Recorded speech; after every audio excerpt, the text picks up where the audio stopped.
திமுக வளர்றது அவங்களுக்கு பிடிக்கல, அதான் காரணம். அதனால தான் இன்னைக்கு யார் யாரோ வரவன்லாம் புதுசாக கட்சி தொடங்குறவெல்லாம் திமுக ஒழியணும் அழியணும் என்ற அந்த நிலையில தான் இன்னைக்கு போயிட்டு இருக்காங்களே தவிர, நான் அவங்களெல்லாம் சொல்றேன், அவங்களெல்லாம் நான் பணிவோடு நிலத்தில் கேட்டுக்கொள்ள விரும்புகிறேன். இன்றைக்கு இந்த 3 ஆண்டு காலத்தில், இந்த 3 ஆண்டு காலத்தில் 4 ஆண்டை தொடரக்கூடிய இந்த நிலைகளை, இந்த ஆட்சி செய்திருக்கக்கூடிய சாதனைகளை ஒரு கணக்கு எண்ணி பாருங்கள். ஒரே வரையில் சொன்னான்னா சொல்வார், வாழ்க வசவாளர்கள் அப்படின்னு வார்த்தை, அதான் நான் சொல்ல முடியும்.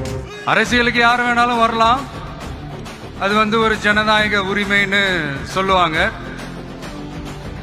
ஆனா மக்களுக்கு ரொம்ப ரொம்ப பிடிச்சு போன ஒருத்தன் அரசியலுக்கு வரான்னா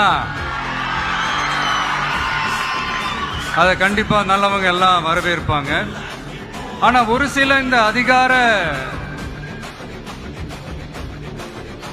இல்ல அது வேணாம், ஒரு சில பேருக்கு மட்டும் கொஞ்சம் எரிச்சல் வரத்தானே செய்யும். அது இருக்கும் தானே.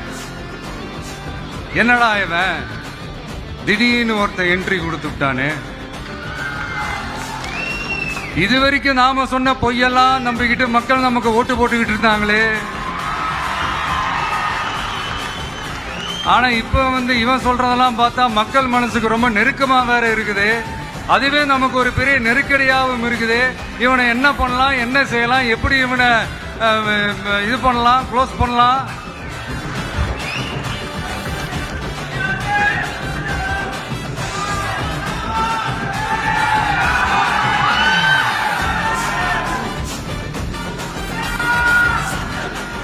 எப்படி இவனை க்ளோஸ் பண்ணலாம், ஒரு கன்ஃபியூஷன் ஒன்று வரும்.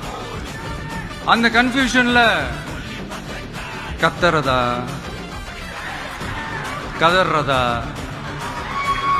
என்ன பண்றதுன்னு தெரியாம வர்றவன் போறவன்லாம் கட்சி ஆரம்பிக்கிறான்னு சொல்லி இப்படி ஏதாவது பேச ஆரம்பிப்பாங்க. இப்போ நம்ம ஆட்சியில் இருக்கிறவங்க நமக்கு எதிராக பேசுறாங்க இல்லையா, அந்த மாதிரி.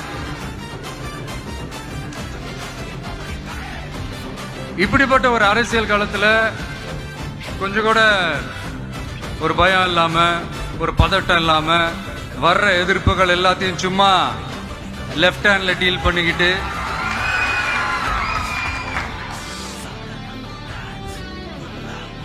இதோ நம்மளுடைய தமிழக வெற்றி கழகம் 1வது ஆண்டை கடந்து இப்ப 2வது ஆண்டுல அடி எடுத்து வைக்கிறோம். இந்த ஒரு காலகட்டம் தான் மிக முக்கியமான ஒரு காலகட்டம்.